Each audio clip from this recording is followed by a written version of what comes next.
হারিকেনের আলোয় অন্ধকার কেটে গেছে। দেওয়ালে দেওয়ালে হলুদ বর্ণের আলো। জাংকুক পিঠের ব্যথা ভুলে গিয়ে তেকে বাহু ডোরে জড়িয়ে ধরল। ঠিক সামনের দেওয়ালে দুটো মানব মূর্তির ছায়া পড়ল।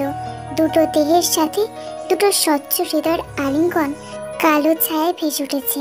দৃশ্যটা হারিকেনের আলোয় আরো সুন্দর, আরো মোহময় দেখা যাচ্ছে। বুকের ভিতর ছোট্ট মুখটা জাপটে ধরে চোখ বন্ধ করলো জাংকুক। আক্লেশে আরো শক্ত করে জড়িয়ে ধরে নিচু করে বলল, কাঁদছো কেন তে? চুপ করো। জাংকুকের পিঠটা খামচাতে গিয়ে হঠাৎ থামলো তে। ব্যান্ডেজটার কথা মনে পড়তেই পিঠের বাঁ দিকটা আলতো হাতে ছুঁয়ে দিল। নিরুত্তর তের ভাবভঙ্গি দেখে তাকে ছেড়ে দিল জাংকুক। বুকের কাছ থেকে মুখটা তুলে উন্মাদের মতো ভেজা চোখ দুটোই চুমু খেলো। ঠোঁটের চাপ খেয়ে বন্ধ চোখের পাপড়ি চুঁয়ে চুঁয়ে অশ্রু গড়িয়ে পড়ল তের। অতিশয় উষ্ণ অনুভূতিতে গভীর নিঃশ্বাস নিল সে। ঈষৎ লজ্জায় আঁখি জোড়া খোলার শক্তি বা সাহস সে দেখালো না। জাংকুক চোখ দুটো ছেড়ে দিয়ে সরাসরি মুখের দিকে তাকালো। থুতনির নিচে ডান হাতের তর্জনী রেখে মুখ উঁচু করলো। হারিকেনের হলুদাভ আলোয় পুরো মুখটা নরম চোখে দেখতেই নিঃশব্দে হাসলো জাংকুক। ফর্সা গালের উপর লজ্জার আবরণটা গাঢ় করে লেগেছে। চোখাচোখি হবার ভয়ে চোখ দুটো এখন বন্ধ। পূর্ণ দৃষ্টিতে তাকাতেই চট করে গলার কাছে চোখ পড়ল। গলার ছোট্ট তিল তুল্য কালো বিন্দুটা সোনালি আলোয় চমৎকার লাগছে। চুম্বকের মতো মৃদু মৃদু টানছে তাকে। বুকের ভিতর আদরের অনুভূতিটা প্রবল হলো তার। নিজেকে নিয়ন্ত্রণের ডেরায় নিজেকে রাখা মুশকিল হয়ে দাঁড়ালো। ভেবেছিল সকালের মনোরম মুহূর্তের মতো এবারও তে তাকে কাছে টেনে নেবে, কিন্তু সময়ের পরিধি তাকে অধৈর্য করে ছাড়লো। তখনই হাতটা নির্বিকারে তের থুতনি ছেড়ে পিঠের মখমল ব্লাউজটাই হাত রাখলো। নিজের সমস্ত সীমাবদ্ধতা ভেঙে চুরে তের গলার কাছটায় মুখ ডোবালো জাংকুক। ক্ষুদ্র ললিত তিল তুল্য কালো বিন্দুটায় অষ্টদয়ের ভার ঠেকিয়ে গাঢ় চাপ বসিয়ে দিল। স্পর্শকারী মোহমন্ত্রে সাথে সাথেই শিউরে উঠল তে। মানুষটার নেভি ব্লু শার্টটা আঙুলের ফাঁকে ফাঁকে চেপে ধরল সে। সৌম্য পুরুষের বলশালী হাত দুটো তাকে নিয়ন্ত্রণ করে ফেলেছে।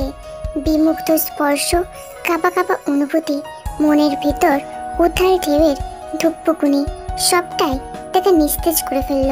মুহূর্তের ভিতর অনুভব করলো সে আর নিজের অস্তিত্বে নেই। জাংকুকের অশান্ত অস্থির অবাধ ছোঁয়ায় বিহ্বল হয়েছে শেষে। বিভোর মোহচ্ছন্নতে হঠাৎ গলার কাছে ছোট্ট ব্যথায় কুকড়ে উঠল। ভুলবশত জাংকুকের পিঠটাও 5 আঙুলে চেপে ধরল সে। সাথে সাথে পায়েরটা ব্যথায় চোখ কুচকে খুব আস্তে আহ করে শব্দ করলো জাংকুক। আর তোনাদের ছোট্ট শব্দটা তের কান এড়িয়ে গেল না। দ্রুত শার্টটা ছেড়ে দিয়ে জাংকুকের দিকে দৃষ্টি রাখলো তে। ততক্ষণে জাংকুক নিজের ব্যথা হতো চেহারা পাল্টে নিয়েছে। সম্পূর্ণ স্বাভাবিক আচরণ দেখিয়ে শান্ত গলায় বলল, ভয় পেয়েছ? কিচ্ছু হয়নি, আমি ফিট আছি, টেনশন করো না। অপলক চাহনিতে তাকিয়ে রইল তে। তাকে অবুঝ অপরাধীর মতো দেখাচ্ছিল। ফ্যাল ফ্যাল করে তাকিয়ে থাকতে বলে উঠল, আপনি চমৎকার মিথ্যা বলতে পারেন। এই গুণ কি ট্রেনিংয়ে শেখানো হয়েছিল? মৃদু করে হাসতে গিয়ে রুমের অন্য পাশটায় চলে গেল জাংকুক। তের কথাটা এমনভাবে অগ্রাহ্য করলো যেন এসব প্রশ্ন শুনে সে অভ্যস্ত। দরজার বাইরে উঁকি দিয়ে মানুষের উপস্থিতি আছে কিনা একবার দেখে নিল জাংকুক। কেউ নেই দেখে তারের পাল্লা দুটো বন্ধ করতে নিল। বন্ধ করার ঠিক আগের মুহূর্তে একবার মুখ ঘুরিয়ে পিছু ফিরে তাকালো সে। দরজার ছিটকিনিটা তুলতে তুলতে তের দিকে ফের আপাত মস্তক চোখ বোলালো। ঠোঁটের রহস্যজনক হাসি রেখে হারিকেনের বলতেটা নিভু নিভু করে ফেলল। রুমটা অন্ধকারে ঠেকে গেলেও চারপাশে ভুতুড়ে অবস্থা ধারণ করলো। বাইরে থেকে নানান ধরনের ডাক ভেসে আসছে। কয়েকটা কুকুরের হলেও কয়েকটা অজ্ঞাতধারী ডাক ছিল। সময় বাড়ার সাথে সাথে বাতাসটাও ঠান্ডা হচ্ছে। বৃষ্টি শেষে ব্যাঙের ডাকটা একাধারে শোনা যাচ্ছে। জাংকুকের চাল চলন বোঝা আবারও দুর্বদ্ধ ঠেকছে। কি করতে চাইছে ধরতে পারছে না তে। যেখানে দাঁড়িয়ে ছিল সেখানে দাঁড়িয়ে থাকলো। ছিমছাম রুমটায় হঠাৎ কোমর কণ্ঠ ভেসে আসলো। যদি বলি আমি তোমাকে ইউজ করতে বিয়ে করেছি, তোমার প্রতি কোনো ফিলিংস নেই আমার, তখন তোমার রিয়াকশন কেমন হবে? প্রশ্নটা করেই তের পাশ ঘেঁষে বিছানায় আসলো জাঙ্কুক। পায়ের উপর পা তুলে বেশ গাম্ভীর্য কায়দায় বসলো। পুরো ব্যক্তিত্বের উপর আবেগান্বিত ব্যাপারটা ঘুরিয়ে নিয়েছে সে। তে ভেবেই পাচ্ছে না কিভাবে সেকেন্ডের ভিতরে রূপ পাল্টে ফেলেছে। হাত উঠিয়ে গলার টনটন জায়গাটা স্পর্শ করলো তে। মেজাজটা প্রচণ্ড খারাপ হলো। গলায় এক দফা কামড় লাগানোর মানে কি নাটক ছিল? প্রশ্নটা শুনে যদিও মেজাজ খারাপ লাগছিল, কিন্তু সেটাকে হজম করে ঠান্ডাভাবে তে বলল, আপনি নিজ জ্ঞানে একটু আগে কি করেছেন? জাঙ্কুক কোনো প্রকার অস্বস্তি ছাড়াই ভাবলেশহীন সুরে বলল, কি করেছি? রাগ লাগলো তের। কথাটা কি এখন ভেঙে বলতে হবে? এটা কি অতিরিক্ত হচ্ছে না? এরকম অস্বাভাবিক আচরণের মানেটা কি? তিনি কি মেজাজে? তে বলল, আপনি আসলে চাইছেনটা কি? আমাকে একটু খুলে বলবেন? আপনার পিঠে কি খুব লাগছে? জাঙ্কুকের পিছনে থাকা জানলা দিয়ে আলো আসছে। সেই আলোটা সরাসরি তের মুখে পড়েছে। জাঙ্কুক পূর্ণ দৃষ্টিতে তাকিয়ে কারো গলায় বলল, ব্যথাটা কোথায় লেগেছে সেটা কি এখনো বোঝো না?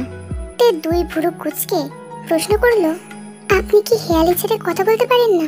বাঁকা হাসিটা তির্যক ভাবে ফুটলো। গাম্ভীর্য ব্যক্তিত্বটা এমন ভাবে প্রকাশ পেল, স্তব্ধ ভঙ্গিতে নির্বিকার হলো তে। মানুষটা সম্মোহনী কায়দায় দৃষ্টির ছুড়ে নেভি শার্টের স্লিপ ঠিক করলো। কোনো ভাবনা চিন্তার সময় না দিয়ে উঠে দাঁড়ালো। এক কদম এগিয়ে এসে নির্বিকার চিত্তে শাড়িতে হাত রাখলো। দৃশ্য দেখে কাঠ হয়ে গেল তে। মুখ দিয়ে আর কোনো কথা উচ্চারণ করতে পারল না সে। চুপ হয়ে গেল।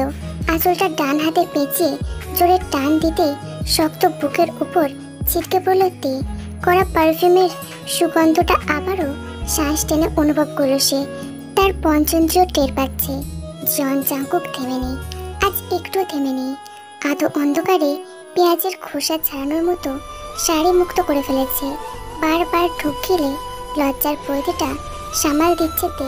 বুকটা ধুকপুক ধুকপুক করে কাঁপছে। শাড়ির শেষ ভাগটা জাঙ্কুকের প্রবল টানে যখন খুলে গেল, তখন কোমরের চিলতেখানি ফাঁকাটা পরিদৃষ্ট হলো। শুষ্ক ঠোঁটে জিভ বোলালো তে। তখনই আচ্ছা মতন দেখতে পেল নেভি শার্টটার টপ বাটন খুলে ফেলেছে। একটা একটা করে বোতাম খুলতেই শার্টটাকে দূরে ছুঁড়ে মারল। অযত্নে শার্টটা বিছানা স্পর্শ করে ফ্লোরের উপর পড়ল। তের মুখের দিকে একবার তাকিয়ে তার ডান হাতটা ধরল জাঙ্কুক। সেটা টেনে এনে ঘাড়ে রাখতেই তেকে কোলে তুলে নিল সে। তে একটু কাঁপল না, ভয়ও পেল না। চুপচাপ পা হাতটাও বাড়িয়ে জাঙ্কুকের গলাটা জড়িয়ে ধরল। জাঙ্কুক বুঝতে পারল আজকের পর থেকে তে কখনো বাধা দেবে না, সেটা হোক মনের দিক দিয়ে অথবা অন্য কোনো মাধ্যমে। বিছানার দিকে ধীরে সুস্থে এগোতে লাগলো জাঙ্কুক। তখনই তের সহজ গলায় বলে উঠল, কিছু নিয়ে টেনশন করছেন? চট করে মুখ ফেরালো জাঙ্কুক। বিছানার ধার ঘেঁষে দাঁড়িয়ে পড়তেই তের দিকে তাকালো। তে কি তার ভিতরের অবস্থা ধরে ফেলেছে? সাংঘাতিক। এটা হওয়া উচিত নয়। কিছুদিনের মধ্যে যেটা ঘটতে যাচ্ছে সেটা কি ওর ধরা উচিত? নিঃশ্বাস ফেলে হাত দুটোর সমস্ত ভর বিছানায় নামিয়ে দিল। বালিশে শুয়ে দিল তেকে। পায়ের কাছ থেকে পাতলা কম্বল নিয়ে নিজেও শয্যা গ্রহণ করলো। তে চুপ নেই। সে আবারও নিরুত্তর জাঙ্কুককে প্রশ্ন করলো, আপনি নিজেকে স্বাভাবিক দেখাচ্ছেন কেন? কেন টেনশনের ব্যাপারটা লুকিয়ে বেড়াচ্ছেন? আমাকে বলা যাবে না? আমি তো এখন সুস্থ, আগের মতো একটু টেনশন করি না। আপনি আমার কাছে বিরাট কিছু লুকাচ্ছেন। আমি বুঝতে পেরেছি আপনি ভালোই অভিনয় করতে জানেন। এর কথাগুলো দুই কানে শুনলেও মৃদু ঠোঁটে হাসলো জাঙ্কুক। একটা কথারও জবাব দিয়ে করল না। তের উপর ঝুঁকে আঙুলের ফাঁকে ফাঁকে আঙুল গুঁজে দিল। বাঁ হাতটা বিছানায় চেপে ডান হাতটা বালিশের উপর রাখলো। উষ্ণ নিঃশ্বাসগুলো তের মুখের উপর পড়ছে। ভারী ভারী নিঃশ্বাসগুলোর সত্ত্বেও চোখে চোখ রাখলো তে। নির্লিপ্ত গলায় হালকা সুরে বলল, আপনি মিশনে আছেন তাই তো? মুখের উপর দৃষ্টিলব্ধ চোখটা স্থির রইল। শুধু মাথাটা নাড়িয়ে হ্যাঁ বোঝালো। উত্তরটা পেয়ে চোখের কপট বন্ধ হলো তের। বুকের শেষ ভাগ থেকে নিঃশ্বাস টেনে গভীরভাবে ছাড়ল। পুরোটা দৃশ্য নিঃশব্দে চেয়ে চেয়ে দেখলো জাঙ্কুক। তার বুকের নিচে চাপা পড়া মানুষটা আর স্বস্তিতে নেই। তার মধ্যে যেন ভয় ঢুকে গেছে। ভয়টা যেন মুখের উপর না পড়ুক তার জন্য শ্বাসকার্য চালাচ্ছে। জাংকুক আঙুলগুলো আলগা করে হাত জোড়া ছেড়ে দিল। কাণ্ড কারখানায় চোখ খুলতে বাধ্য হলো তে। জাংকুকের নীরবতা তাকে ভীষণ ভীত করছে। এই জাংকুক তো নীরব থাকে না। তার ব্যক্তিত্ব যতই অটল হোক, শক্ত হোক, সে তের কাছে কঠোর হয়নি। তার নীরবতা যে তীর তীর করে হিংস্র দেখাচ্ছে, এটা কে বোঝাবে? অনেকক্ষণ নীরব থাকার পর স্বাভাবিক হলো জাংকুক। তের ঠোঁটের উপর ডান হাতের তর্জনী রেখে শান্ত গলায় বলল, এই মিষ্টি ঠোঁট দুটোর সৌভাগ্য তোমার অজান্তে পেয়েছি, এটা জানো? তে শান্ত চোখে তাকিয়ে থাকতে মাথাটা ডানে বামে নাড়ালো। ঠোঁটের উপর থেকে তর্জনী ওঠালো জাংকুক। দেহের সবটুকু ভার ছেড়ে দিয়ে ওষ্ঠকার্যে ডুবিয়ে দিল। কিছু সময় পার করে তের অধর জোড়া মুক্ত করলো। ঠোঁট দুটো চকচকে লাল বর্ণ ধারণ করলে সেখানে দৃষ্টি রেখে উদাস গলায় জাংকুক বলল, এভাবে আদর করার সুযোগ আর নাও পেতে পারি। তোমাকে ভালোবাসিতে এভাবে সেভাবে সবভাবেই ভালোবাসি। আমার দ্বারা কষ্ট পেলে আমার স্মৃতিগুলো নষ্ট করে দিও। জানি অবাক হচ্ছ, প্রচুর প্রশ্ন জেগেছে কেন এমন কথা বলছি, তাও ভেবে পাচ্ছ না। সবসময় কিছু জিনিস না বলাই ভালো। সব কিছু সহ্য করলেও মন কখনো সহ্য করতে পারে না। আমাদের মনটা সরল, মস্তিষ্কটা কঠিন। তোমার সবটাই সরল, কোনোটাই কঠিন নয়। আমার মনটা কঠিনই ছিল, তুমি একটা অংশ ভেঙে দিয়ে সরল করে ফেলেছ। তে নির্ভীক ভঙ্গিতে বলল, আপনি আমাকে এরকম কথা কেন বলছেন? জাংকুক হাসতে গিয়েও মলিন হয়ে গেল। তের কপালটায় সবটুকু আদর মাখিয়ে চুমু গেল। পুনরায় চোখের ভিতর দৃষ্টি ছুঁড়ে সাধারণ গলায় বলল, বাস্তব সত্যের চাইতে মিথ্যার কল্পনা বেশি প্রিয়। কথাটার কোনো মর্মইতে বুঝল না, বোঝার কথাও ছিল না। জাংকুক যে সুদূর প্রসারী চিন্তাভাবনা রেখে কথাটা বলে দিয়েছে, সেটার সময়ের সাথে সাথে তে ঠিকই ধরতে পারবে। তখন হয়তো আফসোসের সীমা তাকে যন্ত্রণায় ফেলে দেবে। তে ঘুমট ভরা মুহূর্তটা স্বাভাবিক করতে চাইল। বালিশ থেকে একটুখানি মাথা তুলে জাংকুককে পরশে পরশে ছুঁয়ে দিল। গ্লানিটুকু নিজের মধ্যে টেনে নেওয়ার ক্ষমতা থাকলে তাই করতো তে। অন্তত বুঝতে চাইতো কেন জাংকুক এমন শক্ত কথা বলল। জাংকুক আক্ষেপে নিঃশ্বাস ছেড়ে চেষ্টা করলো স্বাভাবিক হওয়ার। দুষ্টু হাসি দিয়ে তের মাথাটা শটান করে বালিশ থেকে উঁচু করে ধরল। তের গাল দুটোই ভরে ভরে চুমু খেল সে। হঠাৎ নিচু কণ্ঠে বলে উঠল, যদি আজকের পর আর আদর করার সুযোগ না পাই। ভয়ে শিরদাঁড়া পর্যন্ত কেঁপে উঠল তের। সমুদ্রের জলে হাবুডুবু খাওয়া জিহর মুহূর্তটা ভেসে উঠতেই প্রচণ্ড ভীত হলো। পিঠের উপর জাংকুকের হাত চলছে।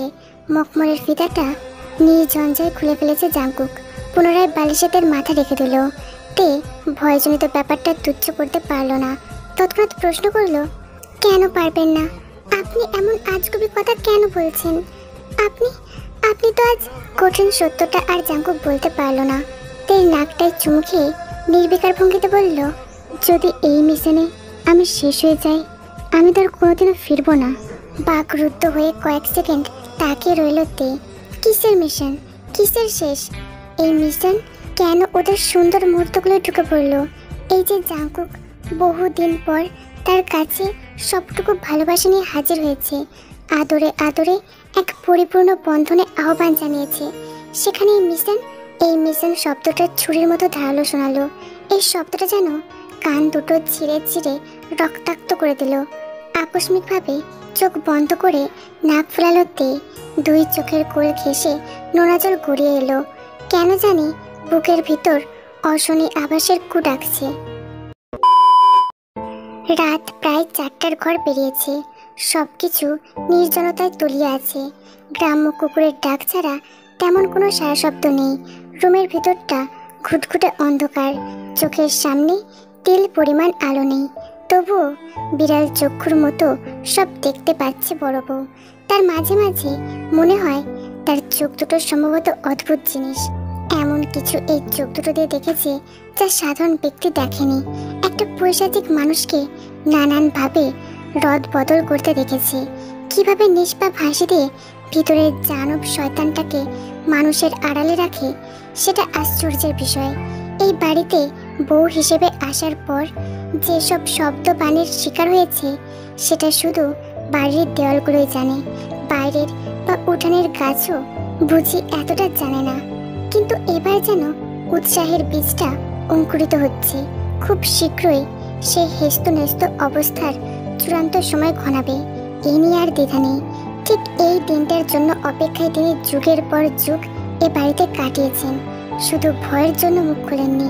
স্বামীর কৃতিত্ব যখন হারিয়ে গেল তখন 3টে সন্তান নিয়ে এই বাড়িতে থাকাটা যন্ত্রণার ছিল। তবুও হাড় ভাঙা কষ্টে নানান লাঞ্ছনার শিকার হয়ে ছেলেকে তিনি বিদেশে পাঠাতে পেরেছেন। কসম করিয়ে পাঠিয়েছেন যেন ভুলেও এই বাড়ির সাথে যোগাযোগ না রাখে। এই যোগাযোগ তার জন্য কাল হয়ে দাঁড়াবে। তার বিধবা মা ও ছোট দুটো বোনের কথা চিন্তা করে আজও ছেলেটা এমুখো হয়নি। ছেলেটা ভালোই বিদেশে থাকুক, সবসময় এই প্রার্থনার গীতি গাইছেন। জিমিনকে নিয়ে বড় চিন্তার একাংশ আজ একটু আগে সেরে ফেলেছেন। ভয় একটাই, যদি জাংকুককে কিছু করে ফেলে।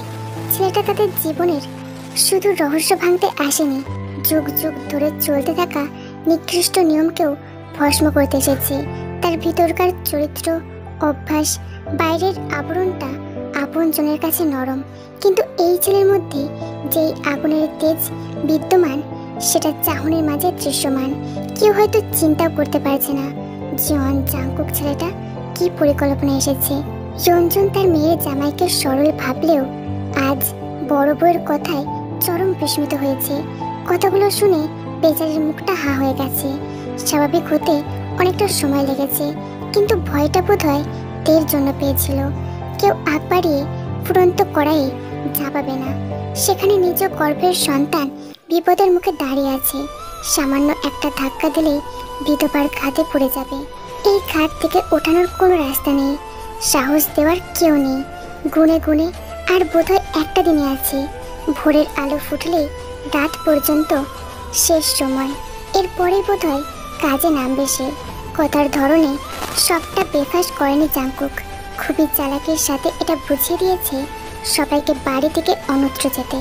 বৃষ্টির অজুহাতে সাপের উপদ্রব হবে, এটা নেহাতি মিথ্যা ছিল। জাংকুক নিজেই চাইছে এই বাড়ির মানুষগুলো নিরাপদে থাকুক।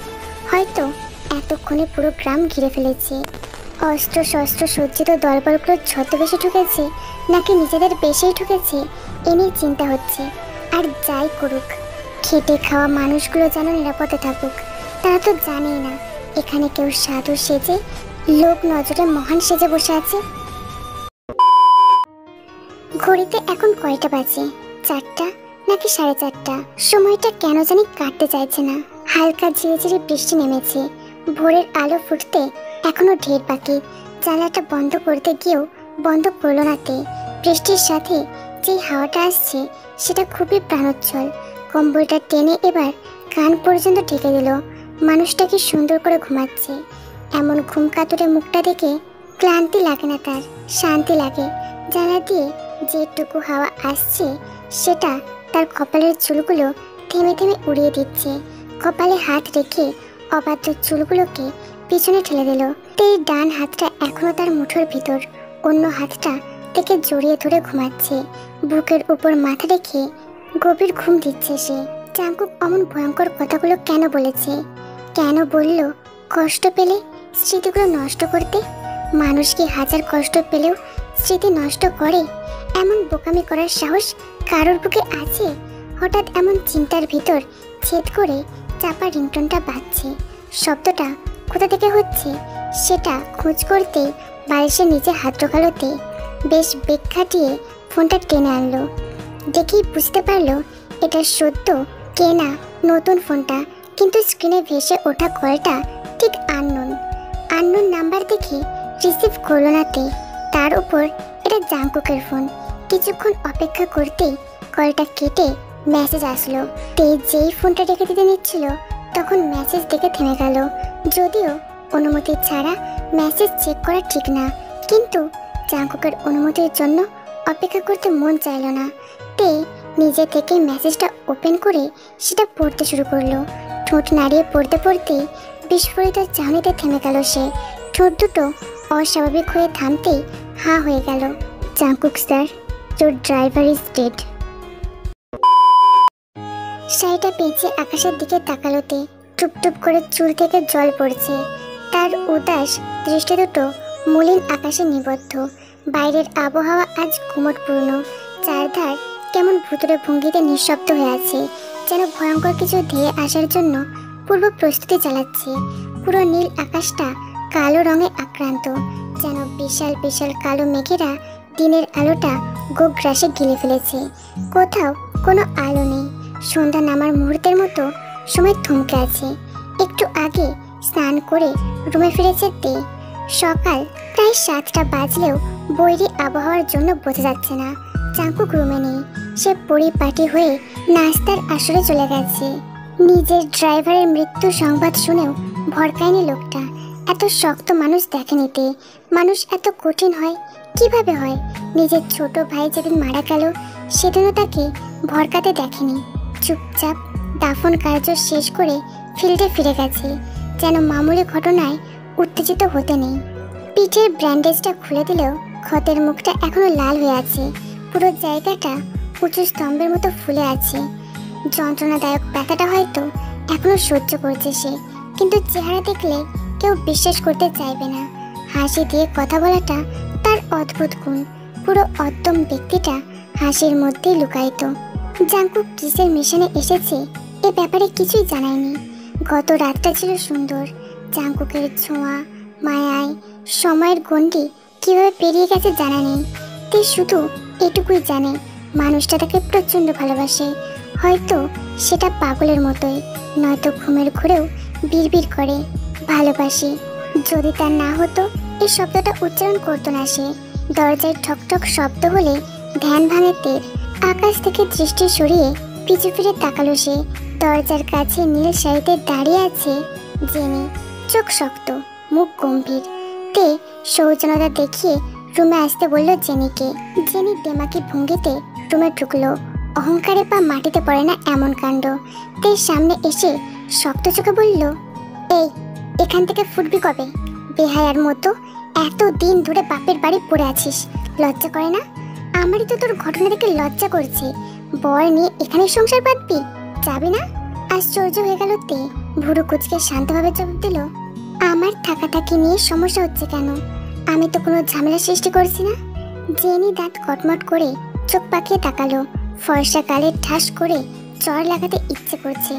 শহরের হাওয়া বাতাস খেয়ে একেবারে বকে গেছে। কুচকানো ঠোঁটটা স্বাভাবিক করে গজগজে রাখতে কি বলল, তোর জামাই নিয়ে বিদায় হ। তোর চেহারা দেখলেই থুতু মারতে ইচ্ছে করে। যেভাবে নাটক করে বিয়েটা করলি সারা গ্রামে এখনো মুখ দেখাতে পারি না। তে পাল্টা জবাব দিতে গিয়ে কিছু একটা দেখে থেমে যায়। চোখ দুটো ফ্লোরে রাখতেই জেনি একটু অবাক হলো। হঠাৎ এই বেহায়া চোখ নামালো কেন? কৌতূহলের বশে মাথা পিছু ঘোরালো জেনি। তৎক্ষণাৎ চরম ভয় কেঁপে উঠল সে। একজোড়া তীক্ষ্ণ দৃষ্টি তার দিকেই তাকিয়ে আছে, যেন এক্ষুনি চোখ দিয়ে হামলা করবে। জেনি থতমত দৃষ্টিতে তাকিয়ে থাকলে রুমে নীরবে পা ঢোকালো জাংকুক। গায়ে গঙ্গোর ঘিয়ে রঙের পাঞ্জাবি পরা। পাঞ্জাবিটা ফিটিংস বলে হাতের পেশিগুলো ফুলে ফেপে আছে। বুকের উপর আটসাট ভাব। হাতের স্লিভসগুলো সযত্নে কনুয়ের কাছে ভাঁজ করা। জাংকুককে দেখে কটু কথার জন্য ভীত হলো জেনি। সেদিকে বিন্দুমাত্র দৃষ্টি না দিয়ে তের যুবতুব মুখের দিকে তাকালো জাংকুক। হাত দুটো বুকের কাছে ভাঁজ করতে করতে আদেশের সুরে বলল, ওকে কষে দুটো চড় লাগাও। প্রশ্নাত্মক দৃষ্টি তুলে জাংকুকের দিকে তাকালো তে। এদিকে জেনি পুরোপুরি হতভম্ব হয়ে তাকিয়ে আছে। তেকে আবারও সঠতা গলায় আদেশ করলো জাংকুক, ওকে চড় লাগাতে বলেছি। কণ্ঠে তেজে দুই বোনই গা কাঁপে শিউরে উঠল। তে প্রচণ্ড ভীতিগ্রস্ত হলে জেনির দশা একদম কাঁদো কাঁদো। তে ঢোক গেলে ডান হাতটা তুলতে ঝট করে আবারও নামিয়ে ফেললো। যতই হোক মাস খানেকের জন্য হলেও জেনি ওর বড়। বড়দের গায়ে হাত তোলার নিয়ম নেই, আবার স্বামীর কথাও অমান্য করার অবস্থা নেই। করুণ চোখে জাংকুকের দিকে তাকালো সে। জাংকুক কোনো সহানুভূতি দেখালো না, উল্টে ভুরুটা উঁচু করে কঠোর ভঙ্গিতে বলল, তুমি কি আমার অবাধ্য হতে চাইছো? সাথে সাথে পাগলের মতো ডানে বামে মাথা নাড়ালো তে। একবার জেনির ছলছল মুখের দিকে তাকালো, আর একবার চোখ ঘুরিয়ে জাঙ্কুকের শক্ত মুখটা দেখলো। নিরুপায় হয়ে জাঙ্কুকের কাছে গেল সে। জাঙ্কুকের কোনোটা ছুঁয়ে চোখের দিকে তাকালো, ইশারায় যেন বুঝিয়ে দিচ্ছে, এবারের জন্য ছেড়ে দিন, আমি চড় মারতে পারবো না, আমায় মাফ করুন। রাগে ক্ষোভে জেদে এক ঝটকা দিয়ে তের হাতটা সরিয়ে দিল জাঙ্কুক। রাগে ফুসফুস করে নিঃশ্বাস নিতেই জেনির দিকে এক পলক তাকালো সে। জোরালো কণ্ঠে বলল, এক্ষুনি এখান থেকে বেরিয়ে যাও। সিংহের থাবা থেকে মুক্ত ইঁদুর যেভাবে পালায় সেভাবে পা ছুটিয়ে পালালো জেনি। ধপধপ পায়ে রুম থেকে বেরিয়ে গেল। কান্নার অস্ফুট আওয়াজটা তে শুনতে পেল। জেনি ভালোই ভয় পেয়েছে। ভাগ্যিস চরটা জাঙ্কুক লাগায়নি। থাবার মতো হাতে থাপ্পড় খেলে জানটা বেরিয়ে যেত। জাঙ্কুক চোখ দুটো আলগা করে সশব্দে রাগে নিঃশ্বাস ছাড়ল। থেকে অগ্রাহ্য করে বিছানা থেকে ফোনটা ওঠালো। কাউকে কল করতেই বিছানায় বসলো জাঙ্কুক। জরুরি কলটা রিসিভ হতেই কথা শুরু করলো। তে অভাগার মতো তাকিয়ে থেকে শেষমেশ কাছে আসতে নিল। হাত উঠিয়ে বাধা দিল জাঙ্কুক। দাম্ভিকতার সাথে এক তুড়ি বাজিয়ে দরজার দিকে তর্জনী তাক করলো। অসহায়ের মতো তর্জনী ধরে ধরে খোলা দরজায় দৃষ্টি দিল তে। নিজের কর্মকাণ্ডের জন্য জাঙ্কুক তাকেও বেরিয়ে যেতে বলছে। তর্জনীটার কাছে নত স্বীকার করে চুপচাপ বেরিয়ে গেল তে। দরজার বাইরে দু পা ফেলতেই পিছন থেকে ধরাস করে দরজাটা বন্ধ হলো। আর পিছু ফিরে তাকালো না তে। দোষটা নিজের ভেবে এক পা করে চলে যেতে লাগলো। রাগের চোটে দরজাটাও বন্ধ করলো। মনে মনে প্রশ্নটা নিয়ে নাড়াচাড়া করতেই মন ক্ষুণ্ণ হলো তের। ভাবনাটা মাথা থেকে ঝেড়ে ফেলতে চাইলো। ফোনের ওপাশ থেকে সংযত কণ্ঠে কেউ বলল, স্যার, ড্রাইভারের ডেড বডি কি করব? পাঠাবো না রাখবো? ওর ফ্যামিলি এখনো জানে না, ব্যাপারটা কি করব? জাঙ্কুক কিছু একটা ভেবে সেকেন্ডের ভিতরে উত্তর দিল, হেড অফিস থেকে আপডেট না পেলে আমি কিছুই করতে পারবো না। টিম কি রেডি? চটপট উত্তর দিল, জি স্যার, রেডি। আপনি যেভাবে প্ল্যান বুঝিয়েছেন সেখানে অলরেডি রেডি। স্যার, আপনি যদি একবার মেডিকেল চেক আপ করিয়ে নিতেন তাহলে ভালো হতো। আপনার ইনজুরিটা কোন স্টেজে আছে সেটা জানা হতো। জাঙ্কুক সাথে সাথে উত্তর দিল, নাথিং সিরিয়াস, আমি ঠিক আছি, কোনো টেনশন নেই। আপাতত মেডিকেল চেক আপ লাগবে না। টিম রেডি করো। যেই সেক্টর আর পয়েন্টে মার্কিং করে দিয়েছি সেখানে লোকজন পাঠাও। জুনিয়র কর্মকর্তার মৃত্যু সংবাদ শুনে হতাশ নিঃশ্বাস ফেলল। লিডার ইনজুর্ড হয়ে আছে, অথচ মেডিকেল ট্রিটমেন্ট নিচ্ছে না। খুরের আঘাতে যদি 1 ইঞ্চি ডেবে যায় তাহলে সাধারণ মানুষ ট্রিটমেন্ট ছাড়া চিৎকার করে হাহাকার করত। পুরো ডিপার্টমেন্ট তাকে বাঘের মতো ভয় পায়। ভালোর সাথে ভালো, খারাপের সাথে জঘন্য, এই নীতিতে চলে বেড়ায়। জাঙ্কুক কলটা রেখে দিল। যা যা বোঝানোর দরকার সবটাই বুঝিয়ে দেওয়া হয়েছে। হাতের সময় খুবই কম। তাদের হাতে ইনফরমেশন এসেছে। আজ বা কাল বিরাট একটা অংশ পাচার করা হবে, যেখানে স্ত্রী, শিশু, যুবক 3টে দলই বিদ্যমান। নারীদের বাইরে বিক্রি করার জন্য প্রস্তুত করা হয়েছে। শিশুদের অঙ্গ প্রত্যঙ্গ হরণের চিন্তা সাজিয়ে রেখেছে। যুবকদের ভয় দেখিয়ে নানান নৃশংস কর্ম সাধনের চিন্তা করেছে। ড্রাগসের একটা বিশাল অংশ এতে যুক্ত আছে। পুরো ঘটনায় জড়িত লোকেদের এখনো ধরা যায়নি, কিন্তু একটা নেটওয়ার্কের সূত্র পেয়েছে জাঙ্কুক। এখন সেটাই গুড়িয়ে দেওয়ার জন্য মোল্লাবাড়িতে এসেছে সে। তার ধারণা গংইউ ওরফে কালাম সর্দার তার ব্যাপারে সবটাই জেনে গেছে। গতকাল হয়তো ধরে ফেলেছে। জাঙ্কুক মরেনি, তার মন বলছে। গংইউ বিভৎস কিছুর পরিকল্পনার জন্য রাতে বাড়ি ফেরেনি। রুমের ভেতর পায়চারি করতে করতে অনেক কিছুই চিন্তা করলো। প্রথমে এই বাড়িতে সবাইকে অন্যত্র পাঠাতে হবে। এটার জন্য যোগ্য জায়গা ওই গ্রাম্য রিসর্ট। এটার সবচেয়ে বেটার অপশন। ইয়েস, ওখানে নিরাপত্তার ব্যাপারটা জোরদার খাটাতে হবে, যেন ভুল করেও ফাঁক ফোকর ডিঙিয়ে কেউ না ঢোকে। তারপর এই বাড়িটা খালি হয়ে গেলে একটা সশস্ত্র টিমকে রেডি থাকতে বলতে হবে। যখনই কমলো বাড়ির চৌকাটে পা ফেলবে তখনই অ্যাকশন। পায়চারি বন্ধ করে পা থামলো জাঙ্কুক।